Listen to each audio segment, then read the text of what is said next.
আসসালামু আলাইকুম রহমতুল্লাহি ওবরকাতুহু। সম্মানিত দর্শক, আপনারা কি লক্ষ্য করছেন যে অতি সম্প্রতি শেখ হাসিনার যে ভাষণ বা আওয়ামী লীগ যারা নেতা রয়েছেন দেশের বাইরে থেকে যে সকল বক্তব্য দিচ্ছেন সেই বক্তব্য স্পষ্টতই বিএনপিকে টার্গেট করা হচ্ছে।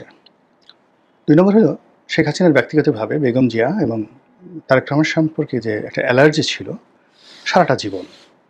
তো সেই অ্যালার্জি গত একটি বছরে একটা নির্দিষ্ট সময় ধরে বেশ স্টপ ছিল।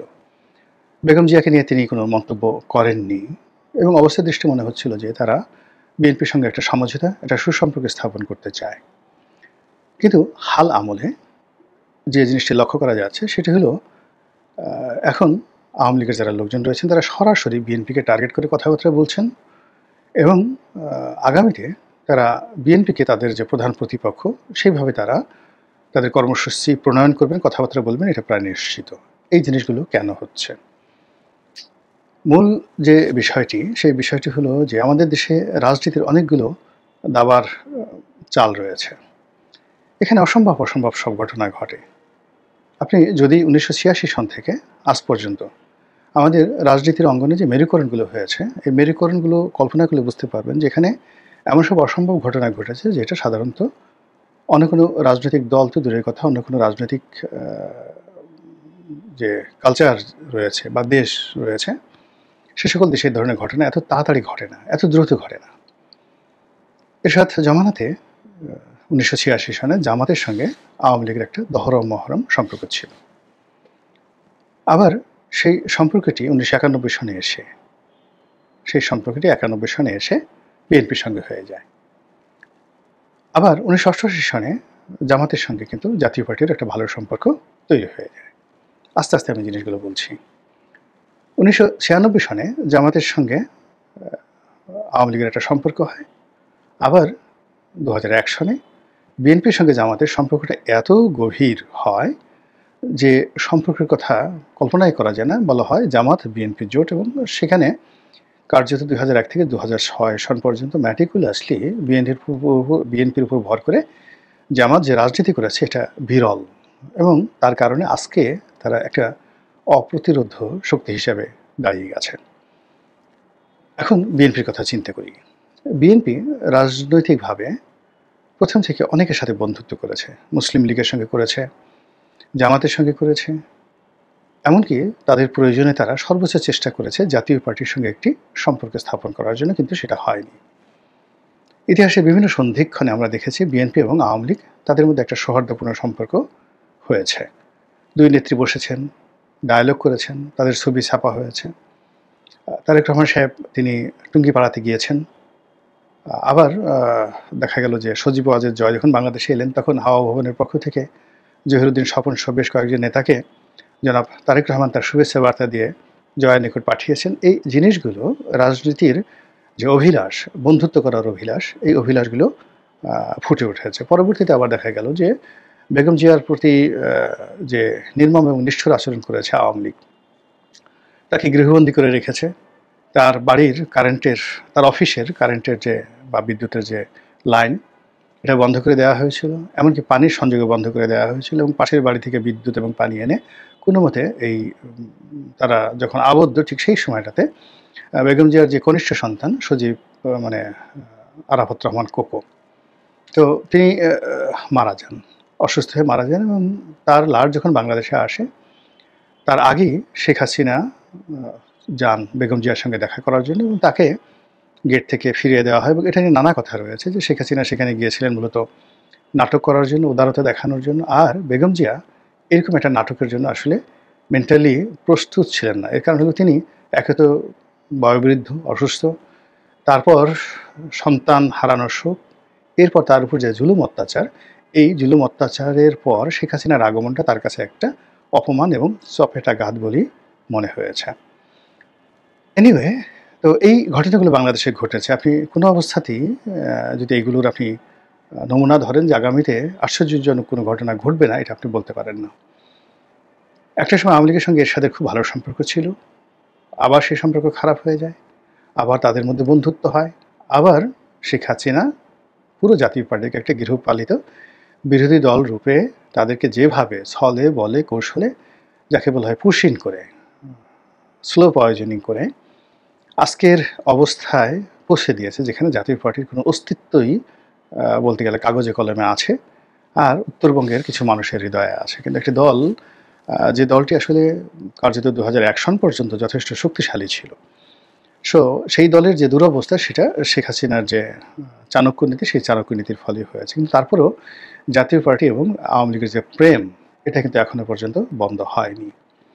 অন্যদিকে আওয়ামী লীগের সঙ্গে যারা এসেছেন, বিশেষ করে ওয়ার্কার্স পার্টির রাশেদ খান মেনন, হাসানুল্লাহ কিনু, জাসদের, তারপর অন্যান্য যারা আছেন, যেমন কোন দল করেননি কিন্তু একসময় বঙ্গবন্ধুর মানে প্রবল সমালোচক ছিলেন, যেমন সুরঞ্জিত সেনগুপ্ত, তারপর মতিয়া চৌধুরী।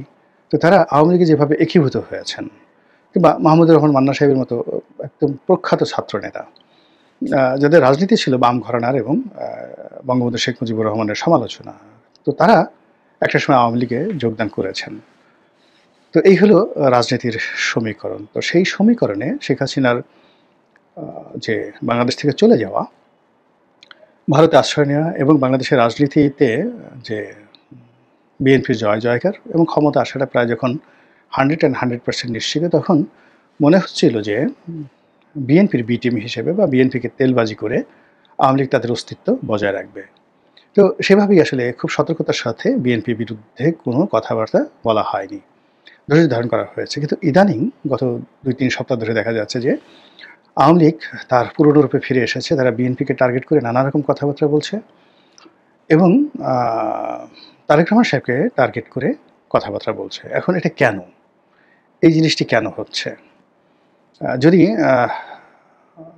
এখানে রাজনীতির নানা রকম হিসাবপত্র আপনি মেলাতে চেষ্টা করেন, তাহলে আপনি সন্দেহ করতে পারেন কয়েকটি বিষয়। সেটা হলো, বিএনপি ক্ষমতায় আসবে, 5 বছর 10 বছর ক্ষমতায় থাকবে, এই যে আতঙ্ক, একটা ভয় আওয়ামী লীগের মধ্যে ছিল, যে কোনো কারণে হোক সেটা এখন চলে গেছে।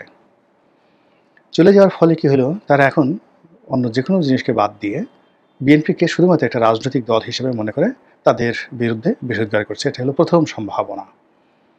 আদারওয়াইজ এই মুহূর্তে আসলে সরাসরি তাদের ওখানে যাওয়ার কোনো ওয়ে নেই, মানে বিএনপির বিরুদ্ধে যাওয়ার কোনো রাস্তাই তাদের ছিল না। 2 নম্বর হলো যে কেন বারবার তারেক জিয়াকে আক্রমণ করা হচ্ছে। এখানে মূলত আওয়ামী লীগ যে কাজটি করেছে, অর্থাৎ তারা কেবলমাত্র জাতীয় পার্টিকে, রাশেদ খান মেননের ওয়ার্কার্স পার্টিকে বা হাসানুল্লাহ কিনুর যে জাসদ, তাদেরকে ডিপলিটিসাইজ করেছেন তা নয়, বা বিরাজনীতিকরণ করেছেন তা নয়। তারা সর্বশক্তি দিয়ে বিএনপির যে রাজনৈতিক মেরুদণ্ড রয়েছেন, সেই রাজনৈতিক মেরুদণ্ডকে তছনছ করে দিয়েছে। বিএনপির মধ্যে বিশ্বাস, অবিশ্বাস, সন্দেহ ঢুকিয়ে দিয়েছে, বিবাদ, বিসংবাদ, এবং বিএনপির মধ্যে নানা রকম বিভক্তি, আমেরিকাপন্থী, ভারতপন্থী, পাকিস্তানপন্থী, আওয়ামী লীগপন্থী, তারেক জিয়াপন্থী, খালেদা জিয়াপন্থী, এরকম নানা রকম বিভক্তি বিভিন্ন গোয়েন্দা সংস্থার মাধ্যমে গত 15 বছর ধরে আওয়ামী লীগ যে কাজটি করেছে, ফলে বিএনপির অনেক শীর্ষ নেতার চাইতেও আওয়ামী লীগের শেখ হাসিনা, ওবায়দুল কাদের, এই সমস্ত যারা নেতা রয়েছেন, তাদের হাতে বিএনপির যে পলিটিক্যাল স্ট্যান্ড বা বিএনপির দ্বারা কতটুকু পলিটিক্যাল সফলতা অর্জন করা সম্ভব প্রতিকূল পরিস্থিতিতে, এটা তারা বুঝতে পারে। বিএনপির চাইতে তারা বুঝতে পারে। কারণ হলো বিএনপি ওই জিনিসগুলো তারা হ্যান্ডেল করেছে বিভিন্নভাবে। বিএনপির অনেক নেতার অডিও আছে, ভিডিও আছে, অনেক গোপন তথ্য আছে, অনেক কিছুই তাদের কাছে আছে। এগুলো নিয়ে তারা প্রথমে যেটা মনে করেছিল যে যেভাবে একটা গণজোয়ার তৈরি হয়েছে, সেই গণজোয়ারে যদি ইলেকশন হয় তাহলে তো ইলেকশনে বিএনপি চলে আসবে। কাজেই কৌশলগত কারণে বিএনপি যে ক্ষয়ক্ষতি করেছে, অর্থাৎ সারা বাংলাদেশে আওয়ামী লীগের বিরুদ্ধে যত মামলা মোকদ্দমা, তার বেশিরভাগ তো বিএনপি করেছে। তারপরে আওয়ামী লীগের লোকদেরকে কোর্ট কাছারি থেকে আউট করা, তাদের যে সহায় সম্পত্তি, এগুলো সব দখল করা। তো এই কাজগুলো তো বিএনপি করেছে, কিন্তু আওয়ামী লীগ ধৈর্য ধারণ করেছে। কিন্তু এখন তারা যেটা মনে করছে যে হয়তো যত সহজে বিএনপি ক্ষমতায় আসার চেষ্টা করছিল, স্বপ্ন দেখেছিল, সেই স্বপ্নটা অত স্বাভাবিক বা সহজ হবে না। কাজেই বিএনপিকে সমালোচনা করে যদি তাদের নম্বর কমিয়ে দেওয়া যায়, এবং বিএনপিকে সমালোচনা করা মানে নিজেদের শক্তিমত্তা বৃদ্ধি করা, এই কৌশল তাদের হতে পারে। দ্বিতীয়ত হলো, জামাতের সঙ্গে তাদের একটা সমঝোতা হতে পারে বা তারা আশা করতে পারে। এটা রাজনীতিতে অসম্ভব কিছু না। এবং সেক্ষেত্রে যদি আওয়ামী লীগ জামাত চরমোনাই যে জোটটি হয়, তাহলে তারা বাংলাদেশে যে কোনো কাণ্ড ঘটাতে পারে। মানে শুধুমাত্র চরমোনাই এবং জামাত তারা যদি ভাগে যুগে আওয়ামী লীগের নেতাকর্মীদেরকে আশ্রয় দেয়, প্রশ্রয় দেয় এবং দিল্লি থেকে যদি গ্রিন সিগন্যাল দেওয়া হয়, তাহলে এই দুটো রাজনৈতিক দলের যে শক্তিমত্তা রয়েছে, অর্থ রয়েছে, বিত্ত রয়েছে, পুরো সারা বাংলাদেশের প্রতিটি অঞ্চলে বিএনপিকে যে চ্যালেঞ্জের মুখে ফেলে দিতে পারে। এবং শুধু চ্যালেঞ্জের মুখে নয়, আরও অনেক কিছু করতে পারে। এটা বোঝার জন্য রকেট সায়েন্টিস্ট হওয়ার দরকার নেই বা বিজ্ঞানী হওয়ার দরকার নেই। তো সেই জিনিসটি যে হচ্ছে না বা হবে না, এটাও কিন্তু বলা যাচ্ছে না। ৩ নম্বর হলো যে দিল্লির মনোভাব। দিল্লি এই মুহূর্তে খুব চাঙ্গাভাবে আছে, যদিও তাদের অভ্যন্তরীণ রাজনীতি এবং ডোনাল্ড ট্রাম্পের কারণে তাদের অর্থনীতি মারাত্মক ঝুঁকির মধ্যে রয়েছে। কিন্তু তা সত্ত্বেও রাশিয়ার সঙ্গে এবং চীনের সঙ্গে তাদের যে নতুন সম্পর্কের মেরুকরণ, এবং সেই সম্পর্কের মেরুকরণের কারণে বাংলাদেশে তারা যে একটা অবাধ এবং যাকে বলা হয় চোখ রাঙানি ছাড়া, পশ্চিমা দুনিয়ার চোখ রাঙানি ছাড়া দাদাগিরি করার যে সুযোগ তারা পাচ্ছে বা পাবে, এটা তারা কিভাবে ব্যবহার করবে, এটা নিঃসন্দেহে তারা ডক্টর মোহাম্মদ ইউনূসকে দেবে না। তারা তাকে কোনো পোর্টফোলিও দেবে না, তাকে কোনো স্পেস দেবে না, তারেক রহমান সাহেবকেও ভারত দেবে না। তারা শেখ হাসিনা এবং তার পছন্দের লোকদেরকে যদি স্পেস দেয়, তাহলে আগামী দিনগুলোতে আমাদের যে রাজনীতি সেটা জটিল এবং কঠিন হয়ে পড়বে। এবং তার প্রেক্ষিতে আপনি দেখছেন যে ঢাকার সেন্সিটিভ যে জায়গাগুলো, গুলিস্তান, বিজয়নগর, তারপর সায়দাবাদ, সংসদ ভবন এলাকা, মিরপুর, এই সমস্ত এলাকায় ক্রমশ আওয়ামী লীগের যে মিছিল বড় হচ্ছে, মিছিলের গতি বাড়ছে এবং সেই মিছিল সবাইকে কিন্তু ভয় দেখাচ্ছে। আর তারই প্রেক্ষিতে সামনে নির্বাচনের টাইম ফ্রেম, তারপর বিশ্ববিদ্যালয়ের ছাত্র সংসদগুলো নির্বাচন, অস্থির সমাজ ব্যবস্থা, মানুষের মন মানসিকতা বিক্ষুব্ধ হয়ে ওঠা, আর এর মধ্যে যদি আওয়ামী লীগের যে চাণক্য নীতি, সেই চাণক্য নীতির বাস্তবায়ন শুরু হয়, তাহলে বিএনপি যত সহজে সব কিছু সমাধান করতে চাচ্ছে বা যত সহজে সব কিছু আশা করছে, আমার কাছে মনে হচ্ছে না যে সেই জিনিসগুলো অত সহজে হবে। মহান আল্লাহ আমাদের সবাইকে হেদায়েত দান করুন এবং হেফাজত করুন। আসসালামু আলাইকুম রহমতুল্লাহি ওয়া বারাকাতুহু।